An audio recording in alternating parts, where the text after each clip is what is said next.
Ibu Nora ini mohon dinyalakan mikrofon dengan wajahnya ditampilkan.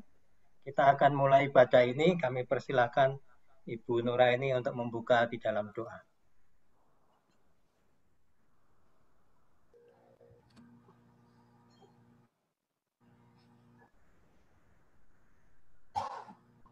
Mari kita berdoa bersatu dalam doa. Bapak, terima kasih Tuhan buat kesempatan Tuhan pada pagi hari ini Tuhan, kami dapat berkumpul Tuhan untuk ibadah Tuhan pagi hari ini. Biarlah Tuhan Engkau yang memberkati setiap kami Tuhan, Engkau yang menyertai Tuhan ibadah kami ini dari awal pertengahan hingga akhir Tuhan. Biarlah Tuhan Engkau yang mengurapi kami satu persatu Tuhan dengan urapan-Mu Tuhan, sehingga Tuhan kami dapat merasakan Tuhan lawatan-Mu Tuhan dalam ibadah ini Tuhan. Biarlah Bapa Engkau juga yang memberkati keluarga kami Tuhan, keluarga besar setiap kami Bapa. Biarlah Tuhan Engkau yang melindungi Bapa, Engkau yang menyertai Tuhan. Terima kasih Tuhan Yesus. Biarlah Tuhan kami serahkan Tuhan ibadah ini dalam tangan-Mu Tuhan. Engkau juga Tuhan datangkan Tuhan teman-teman yang lainnya Tuhan, sehingga kami dapat bersama-sama Tuhan beribadah pada hari ini Tuhan. Biarlah Tuhan kami serahkan Tuhan ibadah ini dalam tangan-Mu Tuhan. Kami siap Tuhan untuk ibadah pada pagi hari ini Tuhan. Di dalam nama Tuhan Yesus. Haleluya. Amin. Amin. Mari saudara kita naikkan satu pujian. Ku bersyukur padamu. Nanti kami persilakan nanti Bu Tani untuk berdoa. Ku bersyukur padamu Tuhan atas kasih-Mu. Ku bermazmur bagi nama-Mu yang kudus. Bab Engkau kebenaranku, padamu ku percaya. Betapa mulianya Tuhanku, ku rindu menyatakan,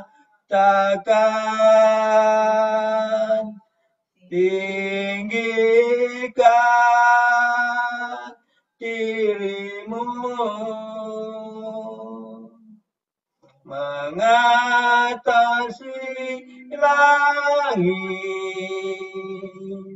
kebesaran-Mu Tuhan, mengatasi bumi, tinggikan diri-Mu, mengatasi langit, kebesaran-Mu Tuhan, mengatasi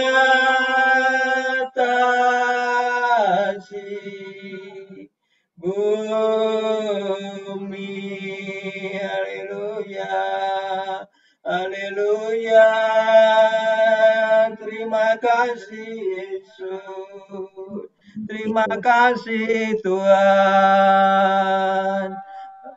Engkau dahsyat Bapa, Engkau dahsyat Tuhan. Kemuliaan-Mu Kau nyatakan, hadirat-Mu Bapa, kami rindukan Yesus. Urapi kami, urapi jemaat-Mu, urapi kami semua, urapi kami Yesus. Haleluya, haleluya Yesus. Terima kasih Tuhan, terima kasih, terima kasih Yesus. Bab kau besar, perbuatanmu ajaib, tiada seperti Engkau,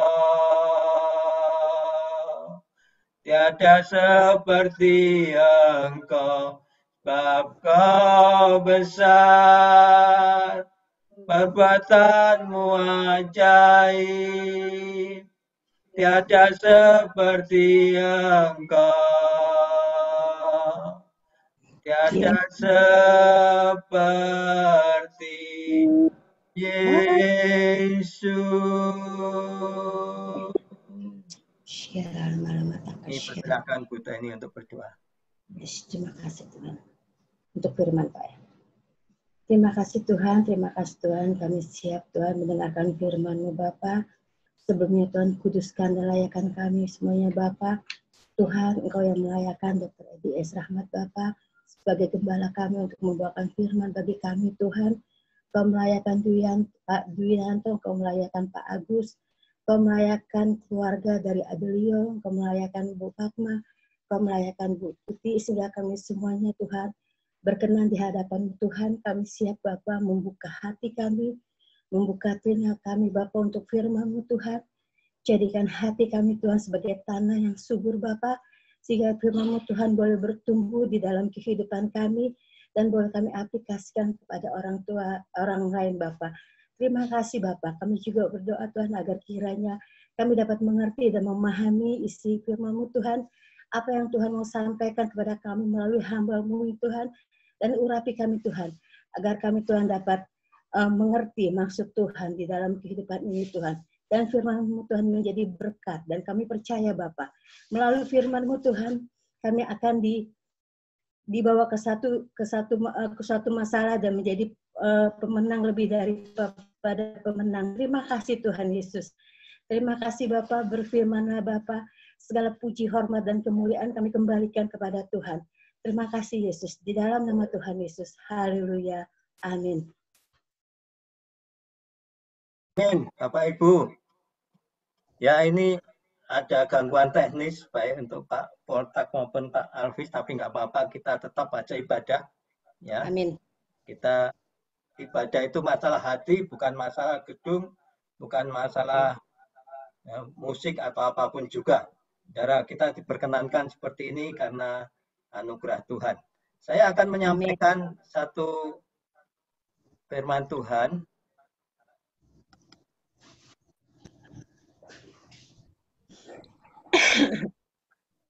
Kelihatan nggak, saudara? Belum. Oh, belum kelihatan ya? Belum diklik. Oke, sip. Ya. Saudara, judul firman Tuhan hari ini adalah mengenai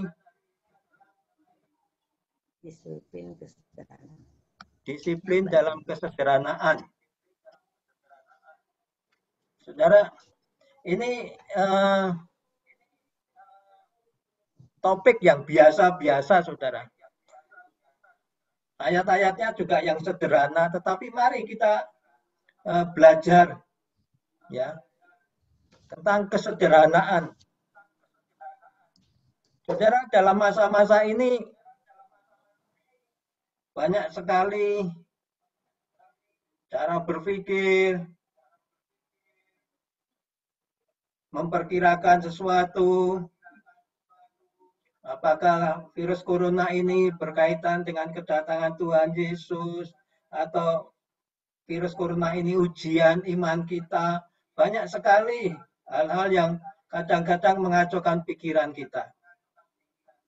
Bahkan ajaran-ajaran baik di media sosial, YouTube, saling menghujat, ya, saling menjelekkan satu dengan yang lain. Tapi hari ini kita akan belajar apa yang Tuhan ajarkan sendiri, yaitu mengenai kesederhanaan. Tuhan tidak pernah berjanji bahwa hidup kita ini selalu mulus. Tapi Tuhan berjanji Tuhan akan memberikan kelegaan. Dan hari ini kita akan belajar berdisiplin dalam bergaya hidup, dalam berpikir yang sederhana saja. Kita tidak usah neko-neko bahasa Jawanya. Bahasa Inggrisnya apa ini? Neko-neko Pak Dwi, nggak tahu ya. Yang aneh-aneh. Memikirkan yang di luar kemampuan kita. Yang pertama, kita akan belajar berpikir sederhana. Roma 12 ayat 3, ini Paulus berkata, berdasarkan kasih karunia yang dianugerahkan kepadaku, berarti Paulus merasa mendapatkan kasih karunia dari Tuhan Yesus, sehingga dia menjadi wakil dari Tuhan Yesus untuk berkata, aku Paulus berkata kepada setiap orang di antara kamu. Berarti perkataan ini untuk setiap orang, termasuk untuk kita semua. Janganlah kamu memikirkan hal-hal yang lebih tinggi daripada yang patut kamu pikirkan. Saudara, tidak usah berpikir yang lebih jauh, saudara. Tetapi hendaklah kamu berpikir begitu rupa, sehingga kamu menguasai diri menurut ukuran iman. Berarti berpikir sederhana ini supaya kita bisa menguasai diri menurut ukuran iman kita masing-masing. Yang dikaruniakan Allah kepada kamu masing-masing. Berarti ukuran kita itu masing-masing berbeda, saudara. Antara saya dengan Bu Tuti, dengan Pak Agus, dengan Bu Fatma, dengan Nuraini, dan semuanya. Tetapi yang disampaikan Paulus adalah, hendaklah kamu berpikir begitu rupa. Janganlah kamu memikirkan hal-hal yang lebih tinggi. Maksudnya adalah, ayo kita berpikir dengan kejujuran kita masing-masing, berpikir sederhana. Jangan kita ini memikirkan sesuatu yang karena perasaan kita. Kalau kita berdasarkan perasaan kita merasa ditegur misalnya, atau kita merasa tidak senang hati kita, kemudian itu akan mempengaruhi pikiran kita. Oh, ini Bu Teni ini mesti kayak gini karena tidak senang dengan saya. Oh, ini Nuraini ini karena tidak senang dengan saya. Oh, kalau Pak Agus seperti ini berarti Tuhan Yesus nggak senang dengan keluarga Pak Tuhan Yesus. Wah, ini berbahaya nih saudara kalau kita berpikir ini dipengaruhi oleh perasaan kita. Mari saudara kita berpikir yang sederhana saja. Menurut ukuran iman. Karena apa? Karena Tuhan Yesus ketika mau datang dia hanya berkata, apakah ada iman di bumi?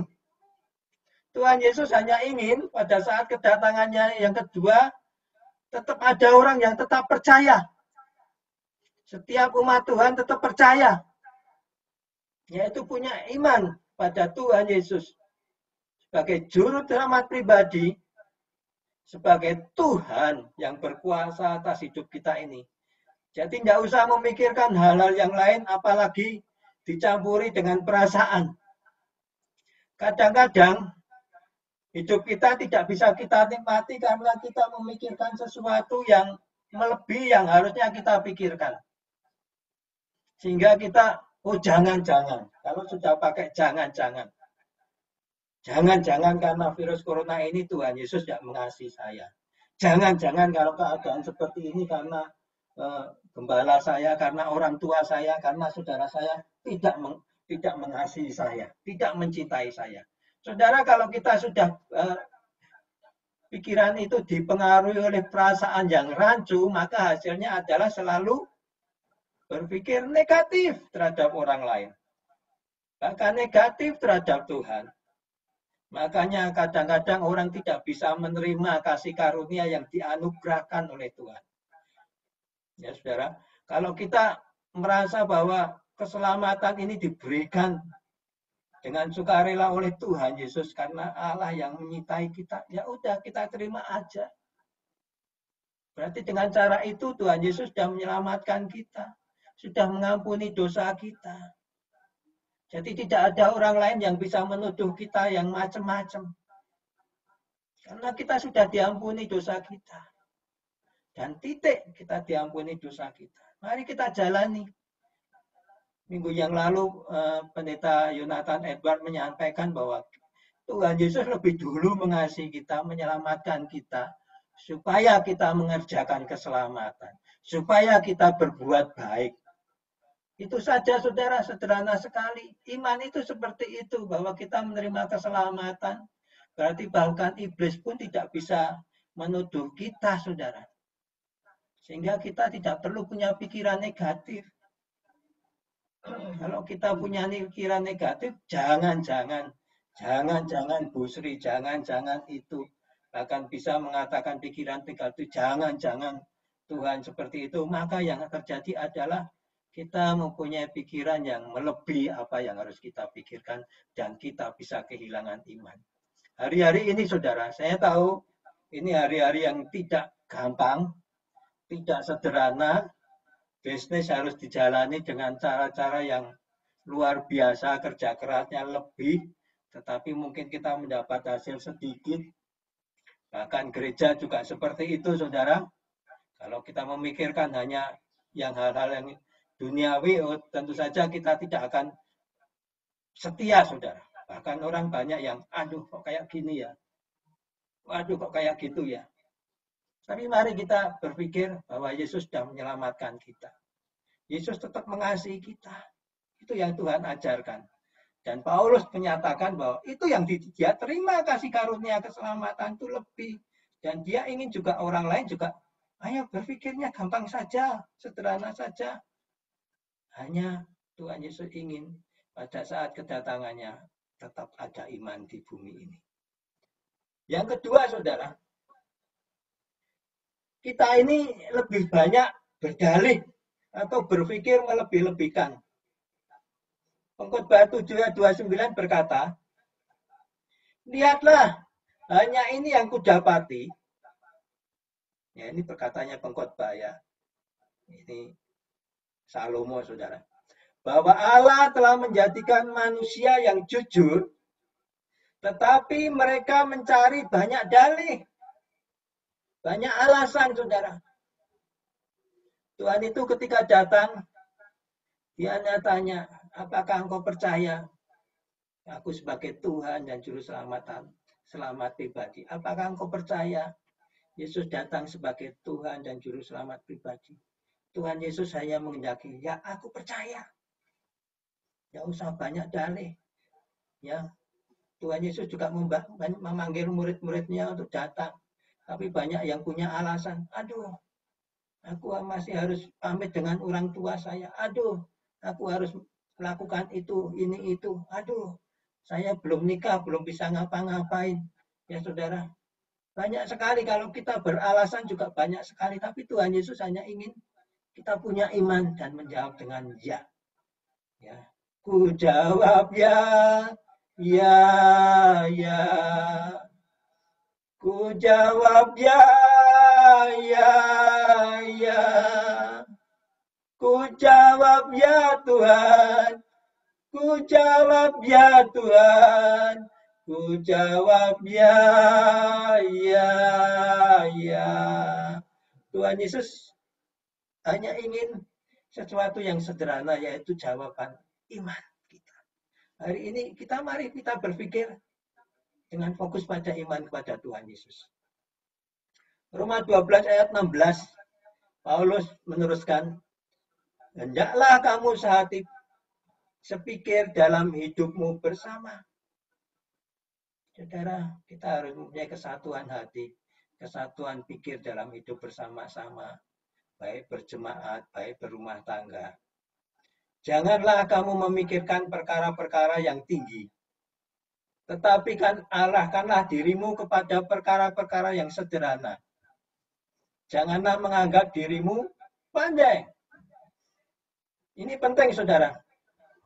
Kadang-kadang orang menolak firman Tuhan, kadang-kadang orang menolak pemberitaan firman Tuhan karena dia merasa lebih pintar. Kadang-kadang dia mengambil keputusan di luar yang keputusan harus diambil. Saudara, kalau saudara ingat kejahatan demi kejahatan di negeri ini, ada orang yang sekedar minta tolong, ternyata yang dimintai tolong melakukan yang lebih daripada apa yang dimintakan, saudara. Dan dia berbuat jahat. Hanya satu saja, saudara. Ya, Paulus berkata, arahkanlah dirimu kepada perkara-perkara yang sederhana.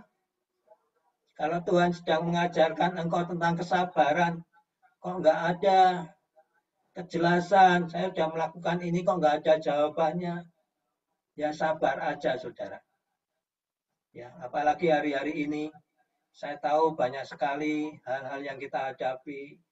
Ada yang mencari sekolah untuk anaknya, kok belum dapat-dapat. Ya sabar saja, saudara. Tuhan pasti memberikan yang terbaik, hanya waktunya saja. Jangan berpikir melebihi dari itu. Jangan menggunakan perasaan, oh jangan-jangan. Oh jangan-jangan karena ini. Oh jangan-jangan karena itu. Ya sabar aja, sederhana saja, saudara.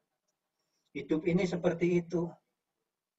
Kalau hari-hari ini saya jalani, barangkali saya tidak bisa mengerti. Saudara, kami berdua dengan istri saya sudah mempersiapkan pernikahan anak kami, anak perempuan kami, Windy. Oh jauh hari, saudara, setahun yang lalu. Sudah booking gedung Balai Kartini Jakarta. Sudah mempersiapkan segalanya untuk pemberkatan nikah di Singapura. Sudah sewa tempat. Sudah booking mereka yang akan memberkati. Di sini juga macam-macam, saudara. Kemudian ada coronavirus. Kalau saya berpikir, oh jangan-jangan, sudah, saudara. Semuanya nggak ketemu, saudara. Ya, saudara. Ya udah, jalani aja. Ya, kalau memang Tuhan menghendaki, ternyata pasti hasil akhirnya bagus. Kita terima aja dengan iman, sederhana saja. Oh ya sudah, kita jalanin aja. Caranya gimana? Ya sudah, nikah online. Loh, saudara, kalau saudara bisa bayangkan, kalau saya sebagai orang tua, aduh, punya anak satu-satunya perempuan, mau nikah saja kok ya seperti ini. Tapi ya sudah, jalani saja, bersyukur, dan ternyata semua berkat Tuhan. Walaupun di Singapura semuanya bisa ikut, termasuk jemaat-jemaat di sini, Pak Dwi, Pak Agus, semuanya bisa ikut, bisa datang, Bu Tuti, semuanya, orang ini semuanya bisa datang, bisa menghadiri pernikahan anak saya, tanpa beli tiket, saudara, tanpa beli hotel, tanpa booking hotel, murah sekali, saudara. Semua keluarga saya, keluarga besar saya juga semuanya bisa hadir secara online, saudara. Wow, luar biasa. Ya, saudara ya. Ya memang kalau kita pikir, waduh persiapannya ini, jahitkannya, saudara, modelnya aja, mikirnya model untuk baju saja sudah bisa 6 bulan sendiri, ya nggak dipakai, saudara, ya nggak apa-apa gitu aja. Mari kita berpikir sederhana saja. Nggak usah melebihkan, kemudian punya perasaan yang negatif atau apapun juga. Kita jalani saja hidup ini apa adanya, nggak usah takut dengan apapun juga. Saudara, yang kedua yang kita ingin belajar adalah sederhana dalam iman. Ini ayat ini sering kita pelajari, yaitu dari Matius 6 ayat 25.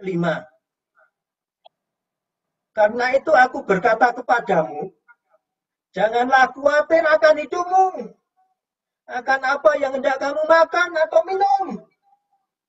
Dan janganlah khawatir pula akan tubuhmu, akan apa yang hendak kamu pakai.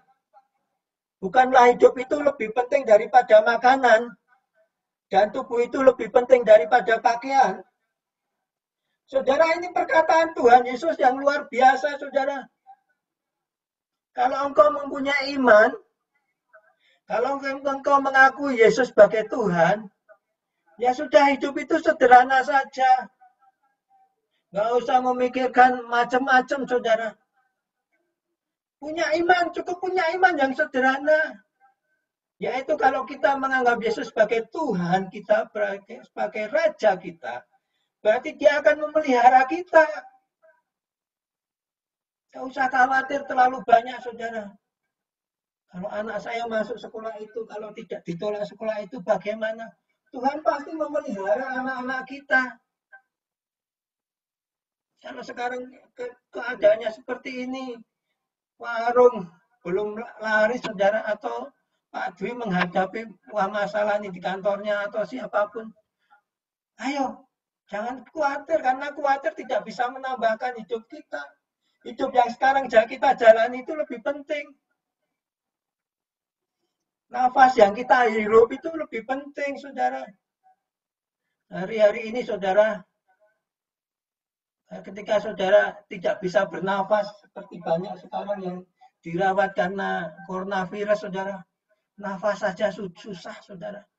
Mau menghirup udara saja susah. Harus pakai ventilator. Sehari bisa habis 5 juta, 10 juta untuk nafas, saudara. Kalau dia dirawat 2 minggu, saudara bayangkan. Makanya biaya rumah sakit untuk bernafas saja mahal. Ayo mari kita syukuri, saudara. Syukuri kalau kita masih diberi kesehatan. Kalau kita hari-hari ini sudah 4 bulan menghadapi coronavirus, tapi tetap masih diberi kesehatan, masih diberi damai sejahtera, masih diberi hidup. Ayo kita syukuri, saudara. Kita syukuri, itu iman yang luar biasa yang Tuhan Yesus ajarkan. Sederhana sekali, saudara. Tidak usah khawatir yang lebih jauh dari itu apa yang kita makan, minum. Karena kita percaya Yesus adalah Tuhan, berarti dia akan memelihara kita. Yang kedua, kita juga perlu percaya kepada rancangan Tuhan. Karena dia berdaulat atas kita.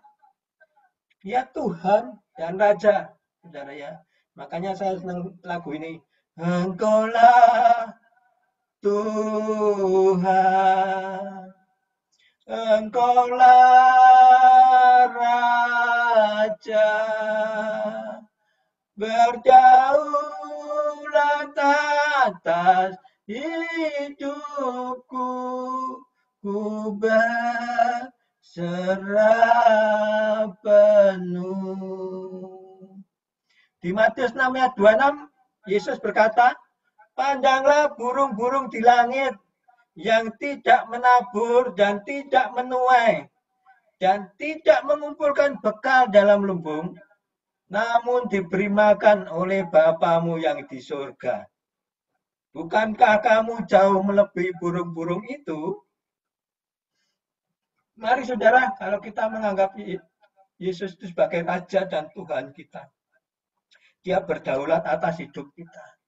Dia pasti mempunyai rancangan yang terbaik atas hidup kita. Dia mempunyai rancangan yang terbaik atas anak-anak kita, saudara. Saudara, jalan hidup manusia kadang-kadang nggak bisa kita tebak. Tapi Tuhan selalu memberi yang terbaik. Masing-masing kita mengalami, kalau saudara bayangkan. Saudara tetap dipelihara Tuhan.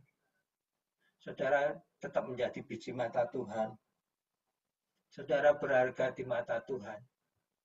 Mari rasakan, saudara. Saudara berharga di mata Tuhan, dipelihara oleh Tuhan. Rancangannya terbaik yang terjadi.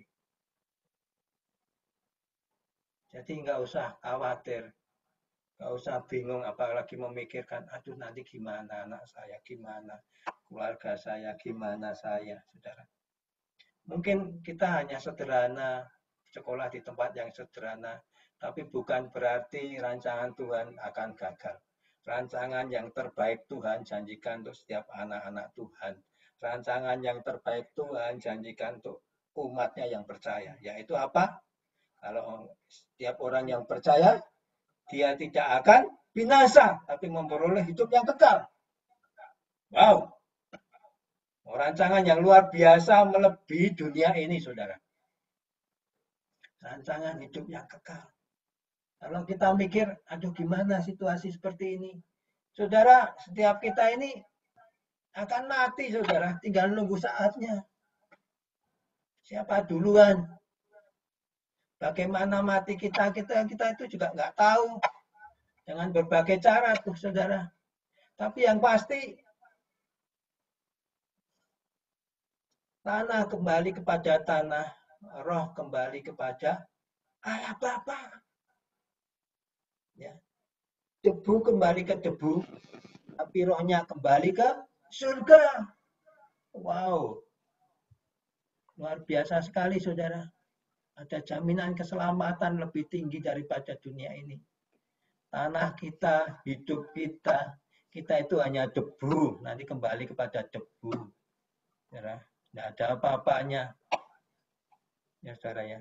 Tapi roh kita kembali kepada Tuhan. Mari kita berpikir sederhana, menyerahkan hidup kita kepada Tuhan. Inilah iman yang sederhana, saudara. Tidak usah khawatir, karena yang Tuhan butuhkan adalah percaya padanya. Yang kedua, percaya kepada kedaulatan Tuhan, percaya kepada rancangan Tuhan yang luar biasa.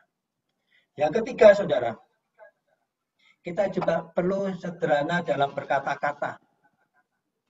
Kalau saudara bisa buka Pengkhotbah 5 ayat 1 sampai 6. Di sini juga sudah saya sampaikan. Saudara bisa membuka Pengkhotbah 5 ayat 1 sampai 6. Ini penting, saudara. Ya, kalau sudah ketemu Pengkhotbah 5 ayat 1 sampai 6. Ayat 1. Janganlah terburu-buru dengan mulutmu. Janganlah hatimu lekas-lekas mengeluarkan perkataan di hadapan Allah. Karena Allah ada di surga dan engkau di bumi. Oleh sebab itu, biarlah perkataanmu sedikit. Ya, saudara, Tuhan mencatat setiap perkataan kita. Jangan mudah melepaskan perkataan. Di sini ada lebih jauh penjelasannya. Karena sebagaimana mimpi disebabkan oleh banyak kesibukan, demikian pula percakapan bodoh disebabkan oleh banyak perkataan. Maksudnya kalau kita banyak berkata-kata, kita bisa keseleo lidah, saudara. Kalau kita banyak berkata-kata melalui WA, yang endak-endak, apalagi melibatkan perasaan, kita bisa menyampaikan sesuatu yang tidak benar. Kita anggapi secara tidak benar, saudara. Jadi mari kita belajar berkata-kata dengan bijak. Mengirimkan WA dengan bijak, saudara. Saya kadang-kadang kalau sudah, ini orangnya tanggapannya negatif, saya lebih baik diam, saudara. Ya sudahlah. Kalau sudah dikasih tahu, 1 kali, 2 kali, 3 kali, nggak bisa saya diam, saudara. Ya sudahlah, Tuhan, terserah. Yang terjadi biarlah terjadi. Ya gitu, saudara. Saya kayak gitu aja, sudahlah. Ya Tuhan yang beracara. Saudara, seperti itu. Dan hari ini juga mari kita juga bijak dalam berkata-kata, bijak dalam mengirimkan WhatsApp dan sebagainya. Yang ketiga, Pengkhotbah mengatakan, kalau engkau bernasar kepada Allah, janganlah menunda-nunda menepatinya, karena ia tidak senang kepada orang-orang bodoh, tetapi tepatilah nasarmu. Lebih baik engkau tidak bernasar daripada bernasar tetapi tidak menepati janji. Saudara, ada contoh nggak, saudara, orang yang bernasar kemudian salah, saudara? Raja Herodes, saudara. Bahkan dia tidak bisa menjaga mulutnya. Ketika anaknya Herodian menari, dia berjanji bahwa setengah dari kerajaan ini pun kalau engkau minta, aku berikan kepadamu. Anak ini, saudara, anak tirinya mintanya apa? Kepala Yohanes. Dan Herodes menangis, saudara. Herodes. Tapi karena dia sudah berkata sesuatu, dia tidak bisa menarik lagi, saudara. Akhirnya Yohanes dibunuh. Padahal dia ingin bertemu Yohanes, ingin berbicara, ingin belajar dari Yohanes. Tapi ketika kita mengatakan sesuatu tanpa memikirkan lebih dulu, saudara. Ya seperti itu. Mari kita belajar dengan benar.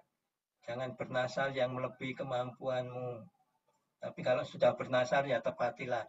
Makanya Alkitab berkata, bahkan kalau istri bernasar, suami harus membatalkan kalau itu tidak sesuai dengan kehendak Tuhan. Atau anak-anak kalau bernasar, itu juga dia harus dibatalkan. Ya kalau tidak sesuai dengan kehendak Tuhan. Siapa lagi, saudara?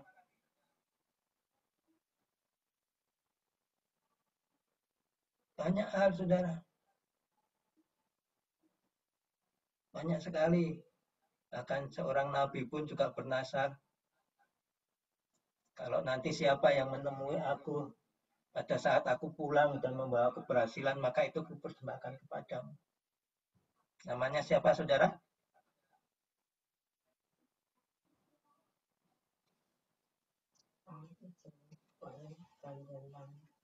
Saudara, mari jangan mudah berkata-kata dan bernasar kalau kita nggak bisa menepati. Saudara, ayat kelima berkata, janganlah mulutmu membawa engkau ke dalam dosa. Janganlah berkata di hadapan utusan Allah bahwa engkau hilaf. Apakah perlu Allah menjadi murka atas ucapan-ucapanmu dan merusakkan pekerjaan tanganmu? Saudara, ini penting, saudara.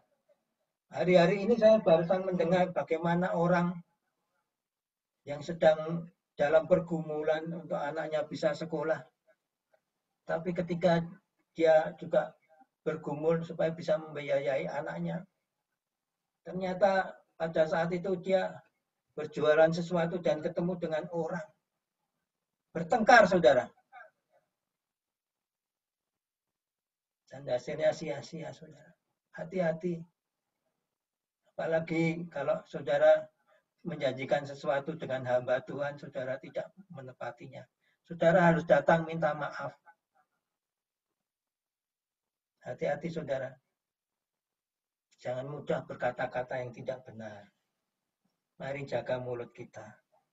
Jangan mudah mengatakan kata kutuk, kata yang tidak benar terhadap hamba Tuhan atau orang yang diurapi Tuhan. Bahkan Daud pun juga menghormati Raja Saul, walaupun Raja Saul ingin membunuhnya, tetap menghormati, saudara. Anak-anak kecil itu, saudara, tidak tahu kalau itu Elisa. Dia mengejek Elisa, oh botak-botak. Akhirnya dia kena kutuk. Hati-hati, saudara. Hari-hari ini kita hati-hati dengan mulut kita. Jaga mulut kita untuk berkata dengan baik. Yang pertama, saudara, jangan memperkatakan hal-hal yang karena perasaan kita, sehingga kita dikutuki oleh Tuhan. Mari kita berkata-kata dengan sederhana. Jangan mudah bernasar. Jangan mudah berjanji. Ya, kalau itu tidak benar, batalkan. Dan jangan mudah berkata-kata yang buruk terhadap orang-orang yang diurapi Tuhan. Karena sebagaimana mimpi banyak, ayat 6, demikian juga perkataan sia-sia banyak. Tetapi takutlah akan Allah. Jangan sampai kita membayangkan sesuatu yang melebih-lebihkan. Ya, saudara, tadi sudah kita bahas dari awal. Kita jangan berpikir melebihi kemampuan kita, yang memikirkan hal yang lebih tinggi. Sehingga perkataan kita menjadi sia-sia terlalu banyak, saudara. Mari kita bijak dalam berkata-kata. Yang keempat, ini mengenai gaya hidup, saudara. Saudara, yang pertama, mari kita hidup sesuai standar, tidak tamak.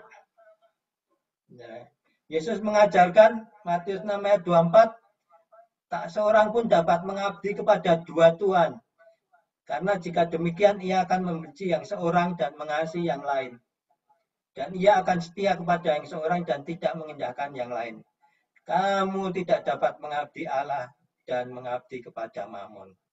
Maksudnya kalau kita terlalu cinta uang menjadi tamak, saudara, kita akan kehilangan Tuhan. Iman kita akan habis. Apakah berarti kita nggak boleh kaya? Boleh kaya, tapi sesuai standar. Ya saudara, nggak usah tamak.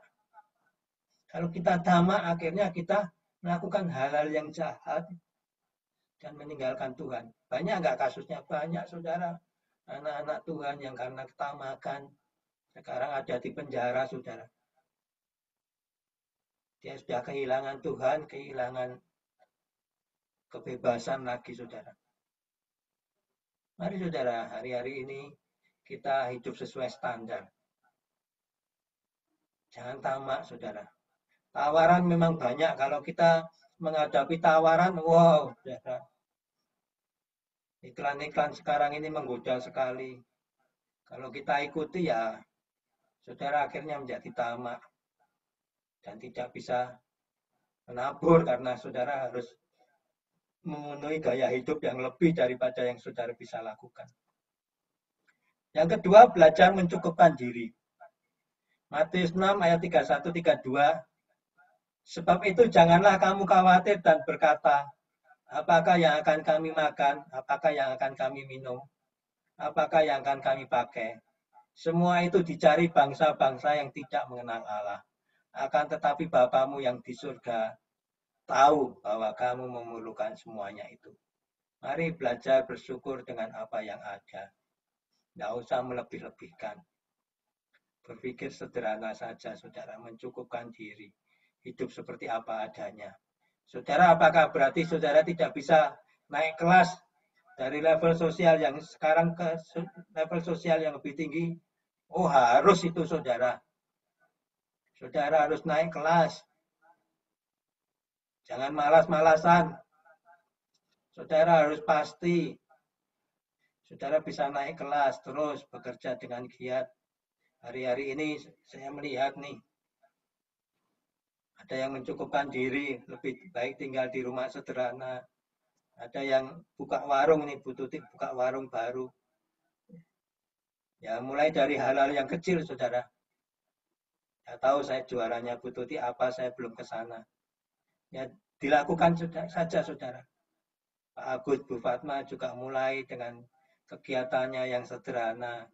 Ya enggak apa-apa, bahkan jualan batik, jualan apa lagi nih, Bu Fatma ini.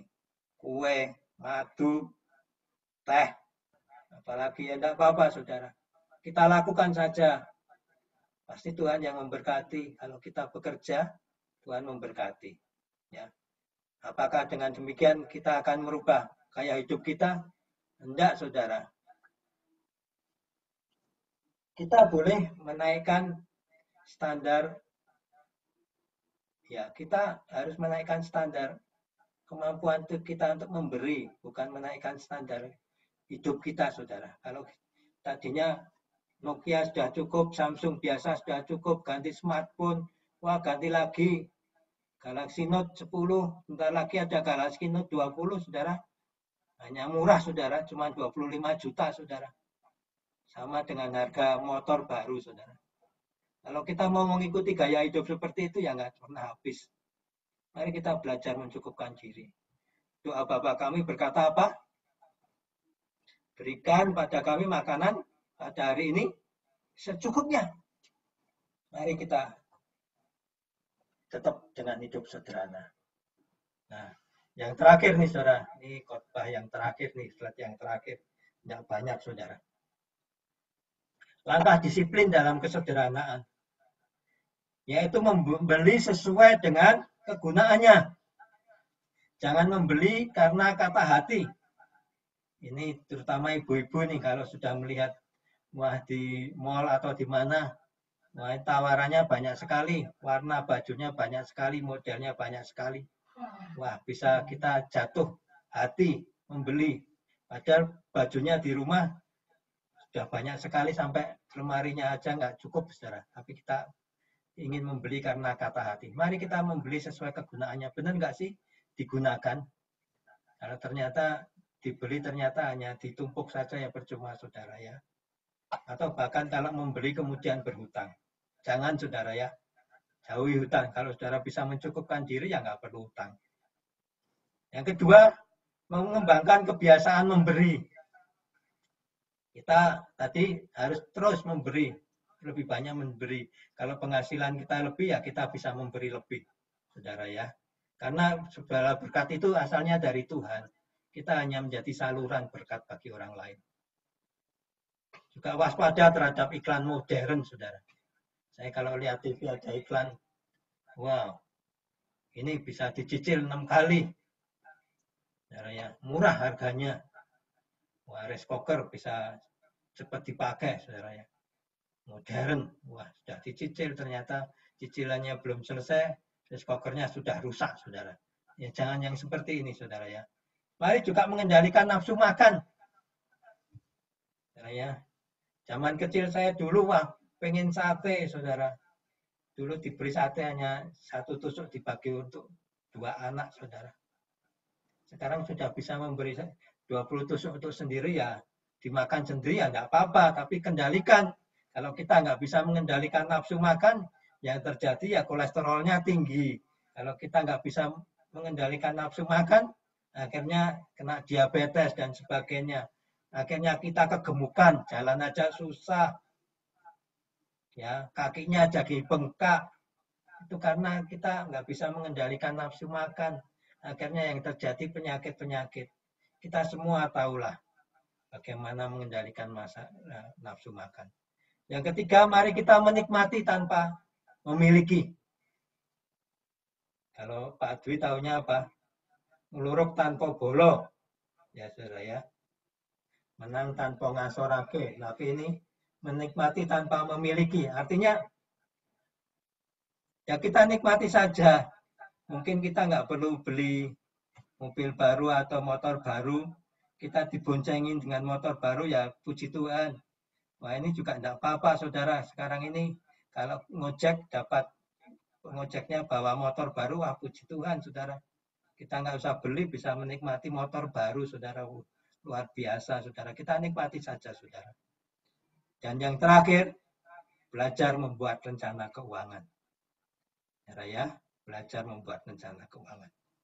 Mari, saudara, kita ulangi. Yang pertama adalah berpikir sederhana.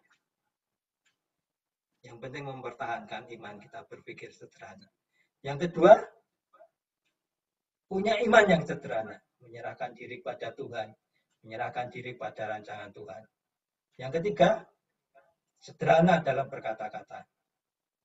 Yang keempat, punya gaya hidup yang sederhana. Demikian firman Tuhan, biarlah itu menjadi berkat bagi kita semua. Dan Yesus memberkati.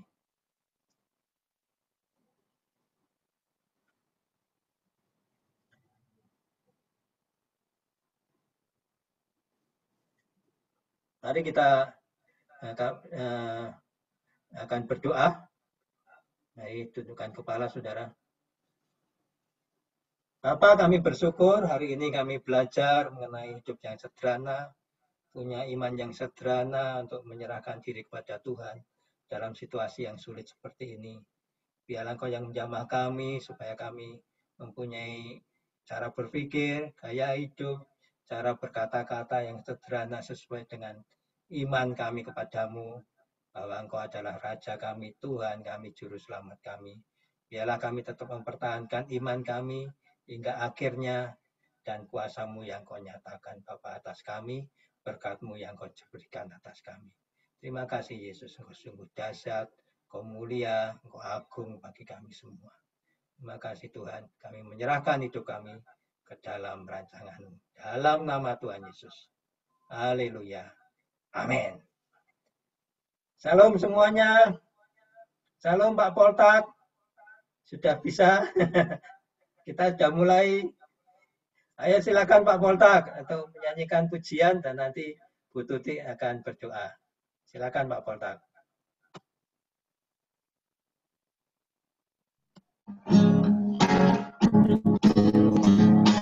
Ya Allah, ya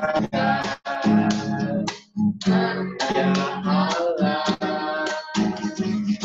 ya tak pernah gagal, ya firman-Nya, sebab ya Allah, Raja Raja.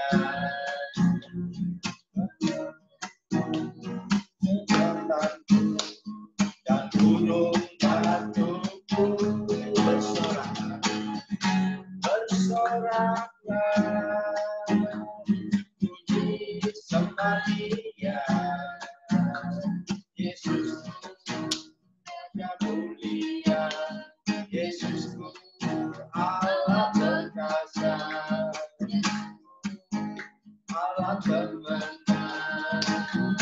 Yesus Raja,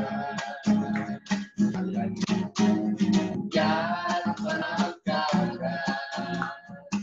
anaknya Allah. Dia akan penegakkan dia jadi firman-Nya. Sebab dia Allah, Raja segala kekuatanmu, perisaiku dan gunung batuku. Bersoraklah, puji sembah Dia. Yesus Raja mulia, Yesus Allah perkasa, Yesus Allah pemenang, Yesus Raja, Yesus Raja. Amin. Makasih Pak Poltak. Kita mulai dulu. Nggak apa-apa ya. Mohon maaf. Kami persilakan Bu Tuti ini. Saya ingin Bu Tuti bersaksi ya, karena ini Bu Tuti ini kan sudah lama melayani. Ini saya yang ingin adalah Bu Tuti sharing bagaimana tetap bisa mempertahankan iman dalam penuh kesederhanaan sekarang ini. Ya, ini kan nggak gampang Bu Tuti. Bu Tuti ini ditinggalkan suaminya pada saat suaminya sedang sedang senang sekali melayani Tuhan. Ya, puji Tuhan. Silakan Bu Tuti. Ini tidak sederhana saya kira hidup seperti Bu Tuti ini. Silakan Bu Tuti.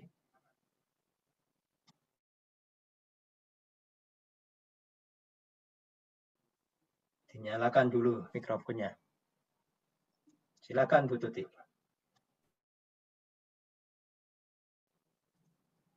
Dinyalakan mikrofonnya Bu Tuti.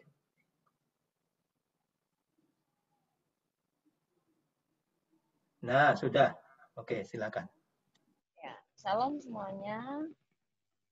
Ya, dari Bapak Gembala, Bapak Edi, keluarga besar, dengan gembala-gembala ranting. Ya, hidup itu sebenarnya memang harus sederhana. Ya, seperti saya nggak ada suami, tapi nggak merasakan saya kayak orang-orang itu pincang karena nggak ada suami jadi kayak pincang hidupnya itu nggak buat saya. Karena saya belajar dari yang ada dalam diri saya, dengan keluarga saya, dan saya menanamkan dengan anak-anak saya pun untuk hidup sederhana. Jangan berpikir, jangan mengingini sesuatu yang melebihi dari apa yang ada dalam pikiran kita, dan jangan melebihi dari apa yang ada dalam hidup kami. Nah, kalau memaksa itu akan sesuatu bubrah semuanya. Sekali kita mengikuti, anak-anak mengikuti pola dunia yang saat ini mereka ikutin, terus diikutin, nanti jadi nggak karu-karuan, jadi tambah ruwet. Jadi saya ngajarkan untuk anak-anak saya makan seadanya. Lebih lagi untuk saat ini kan virus corona, apalah namanya penyakit itu dari diri kita juga. Kalau kita nggak taat dengan apa yang harus kita lakukan, karena saya belajar untuk hari ini virus corona banyak terjadi di mana-mana, untuk belajar seperti firman yang disampaikan Bapak Gembala, kita harus bisa hidup lebih sederhana. Kita jangan melawan. Saya bilang dengan anak-anak saya, jangan dilawan, tapi kita tetap ada dalam iman yang Tuhan beri buat kita. Lakukan dengan pola pikir yang benar, belajar. Sekalipun hari ini pun belum bisa, tapi tetap belajar, saya bilang gitu. Tetap belajar. Jangan melebihi apa yang tidak bisa kita lakukan. Berpikir, memberi pun dengan kekuatan kita. Dengan apa yang bisa kita lakukan. Itu terus seperti itu. Terus seperti itu saya ajarkan anak-anak saya. Dan puji syukur loh. Kita bisa belajar taat, ya, dengan keadaan. Kita bisa lebih sederhana malah. Makan sayuran kita boleh ambil di belakang juga banyak. Jadi nggak terlalu pusing. Cuman memang satu hal karena ditinggal suami sudah lama, jadi apa yang ada ya pasti kekurangan ada. Jadi kita juga butuh orang lain. Saya butuh dengan Bapak Gembala, saya minta untuk dibantu karena tadinya saya malu, terang saya malu. Tapi hal itu harus saya lakukan, ya saya lakukan aja. Jadi minta tolong sama Bapak Gembala, ya bersyukur banget ya memberikan pertolongan dan kita bisa belajar untuk membuka usaha di sini gitu dengan anak saya. Karena ya itulah kembali kata orang, susah kan, dunia itu susah dengan virus-virus, dengan masalah persoalan. Tapi kalau bagi anak-anak yang percaya Tuhan itu kesempatan Tuhan membuka pintu buat kita. Makanya kita lakukan itu. Apa yang Tuhan kasih buat diri kita, lakukan. Tapi jangan keluar dari firman Tuhan gitu. Lakukan aja. Itu virus corona itu membuka hati kita untuk melakukan hal yang lebih baik lagi. Jadi saya belajar, saya berani minta tolong sama Gembala. Karena Ali waktu saya buka jauh di sana, di Bintaro, untuk bisa kembali di sini berkumpul, satu hal, saya bisa membawa anak-anak saya untuk ada dalam satu gereja. Karena kita mendidik anak-anak saya yang seperti itu, saya nggak berkatakan anak-anak saya itu baru, enggak. Memang harus seperti itu. Kita kumpul dalam satu rumah tangga, kita bisa ada dalam satu wadah gereja. Itu satunya yang ada dalam pikiran saya. Dan Tuhan adakan di sini. Mereka bisa kumpul, buka bengkel, walaupun baru seadanya juga belum ada di sini. Di sana kosan mahal, susu harus dibeli, kehidupannya mahal, dia bisa ada di sini. Dan satu hal bisa buka yang saya pikirkan saya tuh kepengen diberkati dan untuk menjadi berkat, itu aja, bukan apa-apa. Kata Bapak Gembala, kaya boleh, tapi bukan saya munafik, enggak. Cuman saya bilang, Tuhan berkati bengkel, berkati usaha saya, warung saya juga rindu untuk jadi berkat gitu. Saya nggak mau untuk menerima aja, tapi saya juga belajar untuk memberi gitu. Saya berpikirnya itu gereja. Saya berpikirnya orang-orang gereja. Orang-orang yang punya iman. Saya berpikirnya itu, memperkaya diri, saya cukuplah, sudahlah dengan yang ada gitu. Kalau saya apa-apa sudah dicukupin gitu. Ya, saya percaya Tuhan akan bekerja lebih lagi dalam keluarga saya lah. Saya ditinggal suami ya bukan hal yang menjadi saya menjadi batu sandungan, enggak. Karena itu punya Tuhan, dia punya Tuhan dan kembali lagi pada Tuhan. Dan semuanya malah bisa membuat kami lebih dewasa dalam rumah tangga kami. Itulah yang saat ini saya lakukan. Jadi dengan adanya coronavirus, saya belajar untuk lebih disiplin lagi, banyak ada di rumah, dengan mempergunakan yang ada di rumah, maka sederhana, bukan dengan hal-hal yang jauh dari pikiran saya lah. Itu saja saya minta sama Tuhan, berkati. Saya mau Tuhan diberkati, saya juga mau menjadi berkat. Itu aja. Dan terima kasih semuanya, biar menjadi berkat juga bagi yang lain. Terima kasih, Tuhan memberkati. Dan itu aja Pak Edi. Terima kasih Bu Tuti, luar biasa ini. Ya, ini Pak Indra, suaminya Bu Tuti, sudah kembali pada Tuhan berapa ya? Mungkin hampir 2 tahun ya. 2 tahun lebih ya. Ya, ini anaknya Bu Tuti 3. Ya, puji Tuhan. Yang laki-laki bekerja, ya, yang satunya sekarang ikut jualan dan satunya sudah menikah. Cucunya berapa ini? Cucunya sudah 3 ya. Cucunya 3. Ya, saudara, Bu Tuti ini tinggalnya di pinggir Kali Cisadane ini. Gede banget, saudara. Kalau dan kemarin banjir. Nggak apa-apa. Puji Tuhan, hari-hari ini dia mulai usaha baru. Jadi kemarin bangun kios, sekarang sudah mulai jualan pecel kayaknya ya. Kalau saya lihat dari Facebook. Ya. Ada uduk, Pak. Nasi uduk. Terus sama mau buka bengkel supaya mantunya bisa buka bengkel di situ. Luar biasa. Tetap ya. Tuhan berkati. Kami persilakan nih pada Pak Dwi. Mau bersaksi sambil nanti berdoa ya.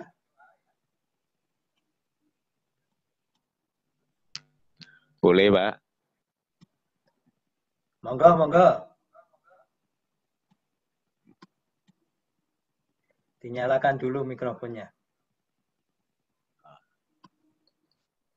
Ya, salam semuanya. Shalom. Saya berterima kasih ini bisa selalu ikut kebaktian online. Sekalipun kita berjauhan, tapi merasa satu hati, ada kerinduan untuk selalu berkumpul. Jadi jarak itu tidak menimbulkan batas buat kita. Ini kira-kira kesaksian apa ya Pak? Saya bingung ini kesaksiannya nggak dipersiapkan. Kesaksian dalam berjuang dalam hidup dalam situasi seperti ini. Ya, dalam kondisi yang seperti ini, puji Tuhan kami masih dipercaya untuk bekerja di tempat yang lama, jadi di bidang kontraktor. Jadi kami sebenarnya, saya sendiri itu seperti prajurit, Pak. Jadi kelihatannya orangnya di rumah, tetapi saat dibutuhkan harus lari kemana gitu. Kadang-kadang bisa lari ke daerah Sewan karena ada pengiriman barang ke Singkawang. Atau mungkin kadang-kadang ke kantor karena yang pegang kunci gudang hanya saya sama Big Boss gitu. Kalau Big Boss nggak ada, yang dicari saya. Jadi kondisi saya di Tiga Raksa harus lari ke Alam Sutra. Jadi seperti itu kondisinya ya. Puji Tuhan masih berjalan karena kami di bidang kontraktor masih ada kerjaan, Pak. Tapi kami bayangkan kalau misalnya nanti tidak ada pekerjaan, ya mungkin semuanya harus berhenti. Tapi kami selalu berdoa terus untuk kesehatan juragan saya dan PT-nya karena perusahaannya adalah perusahaan pribadi. Jadi tempat kami juga ada membangun perumahan di daerah Daru, dekat Stasiun Daru. Itu ada 12 hektar, ada sekitar 900 rumah. Dan saya juga terlibat di situ. Jadi kayaknya terlibat di mana-mana. Kalau pas lagi sibuk, sibuknya minta ampun. Tapi ya sekalipun sangat sibuk, Tuhan beri kami semuanya kesehatan, beri kami kekuatan, dan bisa berbagi sama beberapa teman. Mungkin itu saja Pak Gembala yang bisa saya sampaikan. Sebenarnya kalau mau seru, saat saya diterima Yesus itu sebenarnya seru, tapi ya sangat sederhana banget. Seperti yang Pak Gembala khotbahkan. Saya ikut Tuhan Yesus itu karena dulu waktu sekolah itu hanya mau ngisi formulir, Pak. Formulir formulir penerimaan siswa baru itu yang saya bingung untuk ngisi di kolom agama. Itu sebenarnya. Saya diterimanya kenalnya dengan Tuhan Yesus, ditangkapnya dengan Tuhan Yesus itu hanya karena saya ngisi formulirnya itu ngisi di kolom agama. Karena di tempat kami itu Islamnya Islam Abangan, daerah Kebumen, Prembun itu. Islamnya Islam Abangan, jadi hanya KTP tapi tidak pernah sholat, nggak pernah ngaji dan sebagainya. Nah, saya waktu memutuskan untuk menjadi seorang Kristen itu ya karena di dalam formulir itu ada tulisan nama, alamat, tempat tinggal, tanggal lahir, terus agama. Wah, itu bingung banget tuh sampai setengah jam. Ini saya tulis Kristen, padahal saya nggak pernah ke gereja sama sekali, nggak ngerti bergereja itu seperti apa, nggak ngerti sama sekali. Nah, kebetulan itu dulu waktu di sekolahnya saya di Semarang dulu di STM Perkapalan. Saat saya bingung sampai pulang, sampai kos-kosan tuh sampai bingung, ini gimana saya udah ngaku Kristen, saya gimana harus bisa bergereja. Akhirnya ini semuanya karena pertolongan Tuhan. Depan rumah kos-kosan saya itu ada namanya Diaken Harun Al-Rasid. Itu gerejanya di Gereja Kerasulan Baru Tanah Mas, Semarang. Nah, dari situ kami bergereja ke situ, terus ikut katekisasi selama 1 tahun. Setelah lulus, baru dibaptis, barulah saya ngomong sama orang tua saya, kalau saya sudah menjadi orang Kristen. Tapi karena di tempat saya nggak kayak zaman sekarang, jadi mau pindah ke Kristen nggak, mau ke ini nggak ada yang namanya ancem-anceman tuh nggak ada, aman-aman aja. Jadi nggak ada trouble saat saya masuk menjadi seorang Kristen, pengikut Kristus. Sedangkan kalau mbah saya itu ya ada yang kiai haji, itu mbah-mbah itu ada, tapi mereka nggak bisa ngalangi saya seperti itu. Dan sampai saat ini pun nggak ada yang berani tanya-tanya tentang ini, karena saya juga belajar tentang Islamologi untuk balik ke mereka, bakalan kalang kabut mereka. Dan saya juga telah menjadikan seorang ustadz dari LDI itu sekarang udah jadi pendeta, karena dia dulu tanya-tanya terus sekarang malah masuk menjadi Kristen, terus kemudian disekolahkan sama salah satu pendeta dari GPIA di Petamburan 1 tahun, sekarang udah dikirim ke Kalimantan. Puji Tuhan, itu dari hafiz Al-Quran, karena anaknya juga ada yang kuliah di Mesir itu. Karena dari LDI itu persekutuannya sangat kuat, Lembaga Dakwah Islam Indonesia. Mungkin itu aja Pak, ini sekalipun kesaksiannya lompat-lompat, mohon maaf karena tembakan langsung biasanya nggak siap. Itu aja, terima kasih, Gusti Yesus memberkahi. Amin. Silakan doa Bapak kami Pak, memimpin doa. Pak, ini ada berempat akan kami baca keras-keras. Mari kita berdoa. Bapa kami yang di surga, dikuduskanlah namamu, datanglah kerajaanmu, jadilah kehendak-mu di bumi seperti di dalam surga.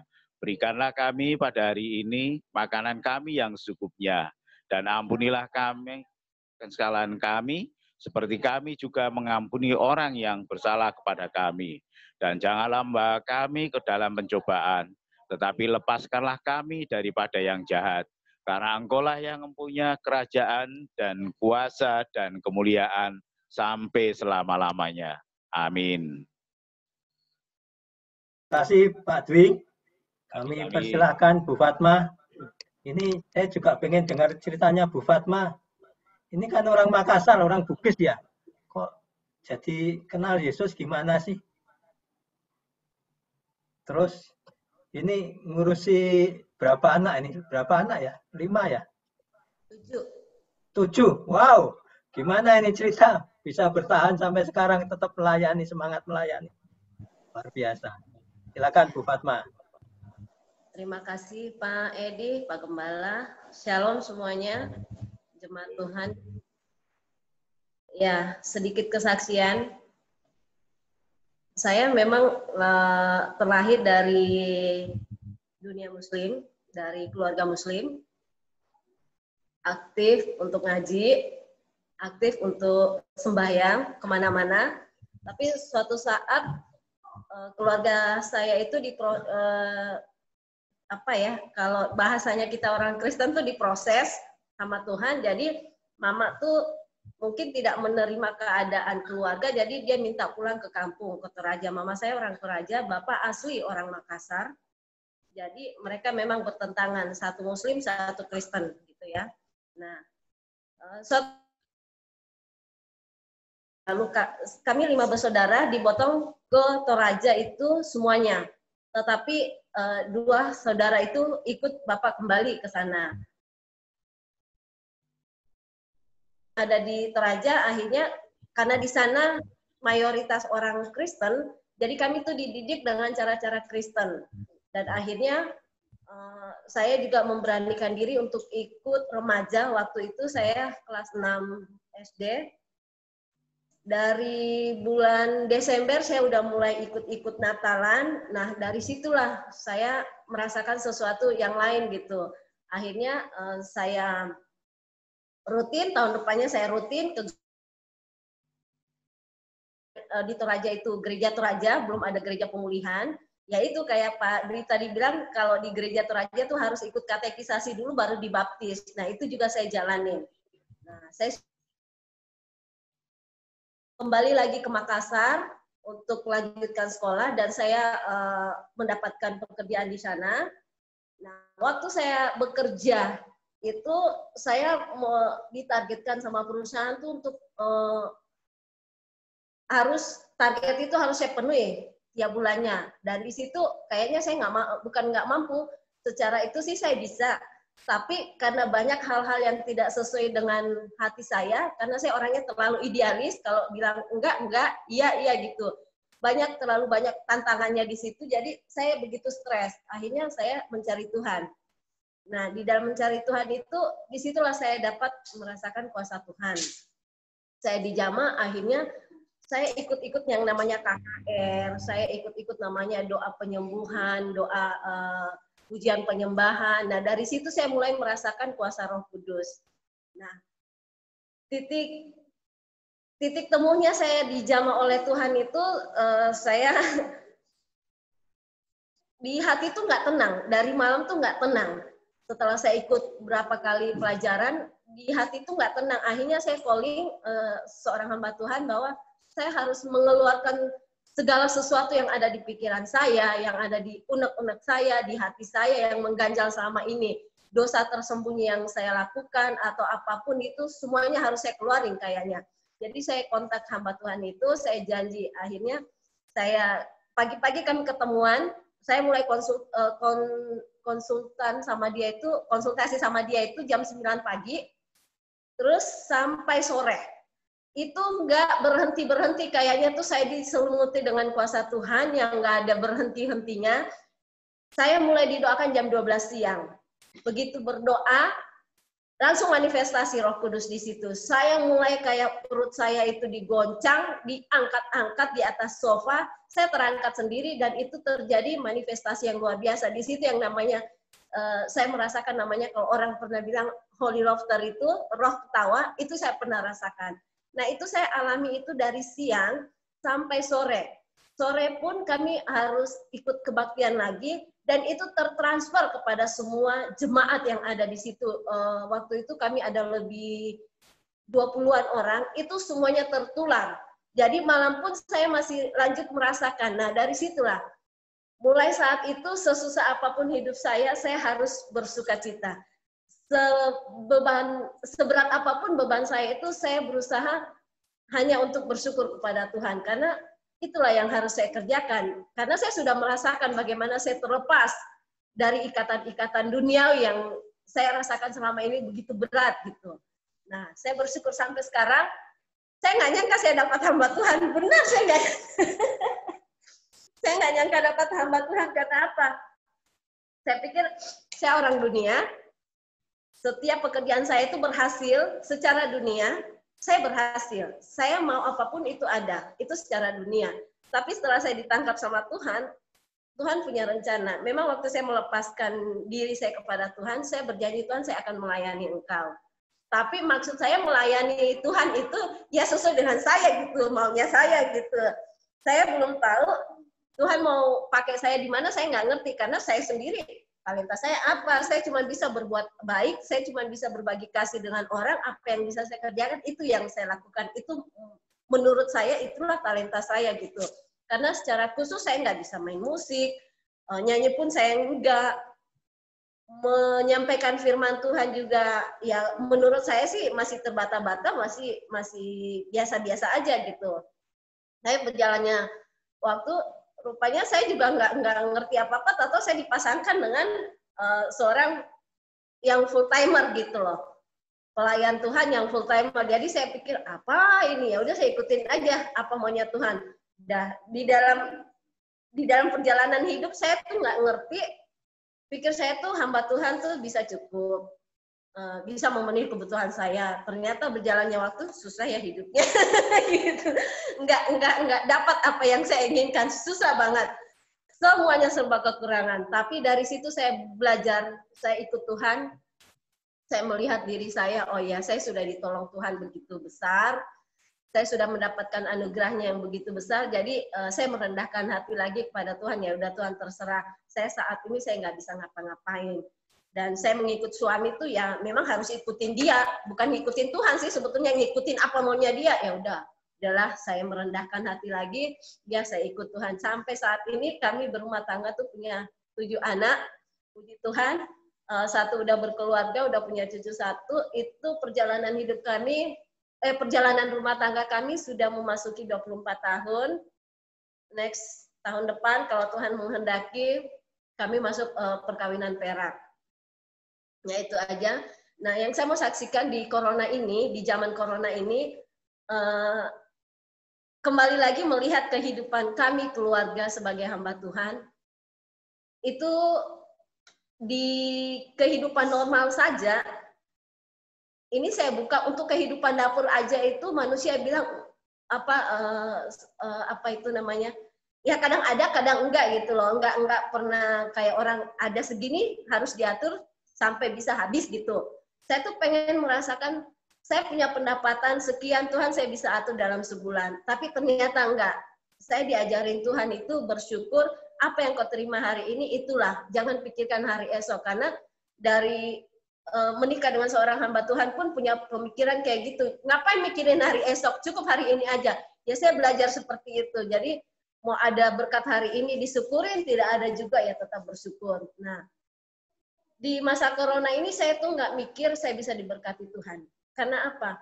Keadaan biasa aja serba kekurangan menurut pemikiran saya. Tetapi karena di masa corona ini kita banyak datang kepada Tuhan, merendahkan hati di hadapan Tuhan, banyak berdoa, banyak menyembah Tuhan, banyak bersyukur, saya melihat berkat-berkat Tuhan tuh sungguh luar biasa. Karena kalau dunia lihat, itu susah banget untuk mendapatkan rezeki, karena di mana-mana tertutup, gitu. Tapi saya bersyukur, cukup, dan apa yang saya inginkan itu ada.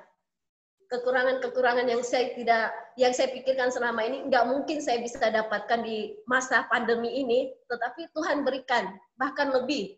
Jadi kalau lihat keadaan saya itu, puji Tuhan, Pak Gembala membawa kami untuk memegang di Celeduk Mas ini. Begitu masuk di Celeduk Mas juga kami mendapatkan kita masuk dalam masa pandemi. Jadi saya berpikir Tuhan begitu dahsyatnya menolong kami. Karena kalau kita masih di luar sana masih pasti mikirin kontrakan bagaimana, boro-boro mau kontrakan makan aja tiap hari gimana gitu kan. Saya bersyukur sama Tuhan. Tuhan sudah atur semuanya. Tuhan sudah siapkan semuanya di luar daripada kepikiran kita, di luar daripada apa yang kita inginkan. Tuhan sudah siapkan. Yang penting kita datang bersyukur sama Tuhan, seperti dengan tadi firman-Nya, kita harus hidup sederhana, berpikir secara sederhana, apa yang kita harus pikirkan sesuai dengan firman Tuhan aja, dan kita harus bersyukur. Apa yang Tuhan mauin. Karena apa? Memang Tuhan itu selalu berdaulat di dalam hidup kita. Itu yang saya pelajari. Jadi, anak masuk sekolah pun, saya bersyukur. Anak mau di wisuda, saya bersyukur. Saya tidak sangka kalau ada tangan Tuhan yang menjamah semuanya itu, menyelesaikan semua itu. Saya nggak sangka sama sekali. Karena saya pikir, gimana lah mau dapat duit segitu banyaknya. Tapi saya bersyukur. Sampai sekarang Tuhan tolong hidup kami. Dan anak-anak semuanya masuk sekolah. Anak-anak semuanya udah sekolah. Saya bersyukur juga lihat sudah mendapatkan sekolah yang menurut saya itu terbaik. Dan di luar pikiran saya nggak mungkin. Nggak mungkin. Saya cuma punya batasan tuh segini. Tapi Tuhan bikin lain gitu loh. Ya itulah ucapan syukur kami sekeluarga di sini. Tuhan campur tangan begitu banyak. Tuhan campur tangan begitu luar biasa. Mengirim malaikatnya entah gimana caranya. Saya nggak bisa, saya cuma bisa terima kasih Tuhan, terima kasih. Nggak ada jalan lain. Kalau menurut logika nggak mungkin sama sekali. Tapi itulah Tuhan. Di luar kepikiran kita, Dia sanggup melakukan apa aja. Dahsyat Tuhan Yesus. Puji Tuhan, amin. Terima kasih Pak Edi. Terima kasih Bu Fatma, luar biasa memberkati. Juga Bu Tutik sangat memberkati. Pak Dwi, saya kira semuanya diberkati, amin. Kami persilakan Bu Fatma untuk menutup doa untuk pada hari ini. Mari kita menutup ibadah kita pada siang hari ini. Kita berdoa. Terima kasih ya Tuhan Yesus, Engkau baik, sungguh baik Tuhan. Siang hari ini Tuhan kami mengucap syukur ibadah minggu ini Tuhan. Engkau sudah mempertemukan kami Tuhan di Miracle Service ini Tuhan, walaupun lewat online, kami percaya kuasa-Mu tak terbatas.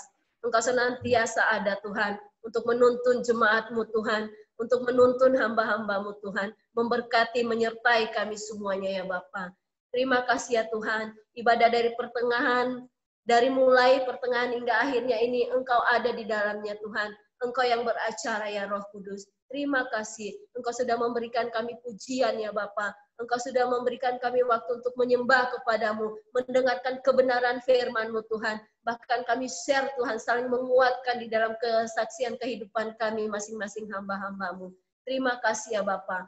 Biarlah firman-Mu siang hari ini menjadi rema Tuhan, memberikan kekuatan di dalam kehidupan kami selanjutnya ya Bapa. Terima kasih Yesus, terima kasih Engkau memberkati setiap hamba-hamba-Mu Tuhan yang terlibat di dalam pelayanan Miracle Service ini Tuhan. Apapun yang menjadi pergumulannya Bapak, Engkau cukupkan, Engkau yang memberi jalan keluar, dan Engkau yang mengatasi semuanya ya Bapak. Engkau mengurapi hamba-hamba-Mu Tuhan, sehingga terjadi suatu terobosan yang baru di Miracle Service ini Tuhan. Kami boleh menjadi terang-Mu, boleh menjadi saksi-Mu Tuhan, dan kami boleh menjadi dampak bagi sekeliling kami ya Bapak. Terima kasih Yesus, terima kasih. Kami kembalikan segala puji, syukur, hormat, kemuliaan-Mu. Dan kami berterima kasih untuk ibadah pada siang hari ini ya Bapa. Terpujilah Engkau ya Bapa di surga kekal selama-lamanya.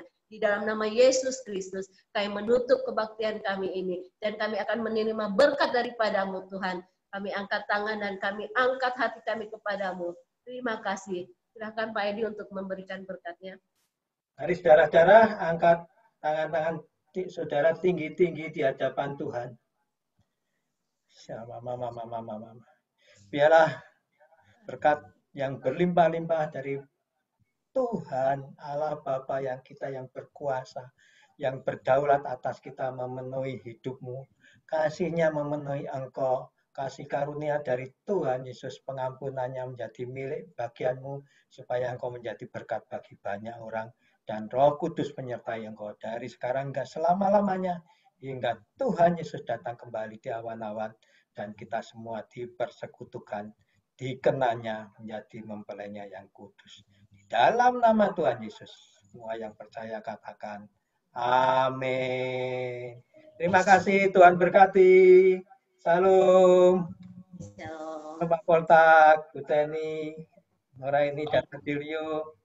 Minggu depan Nora ini Adelio kesaksian ya, Pak Poltak kesaksian ya.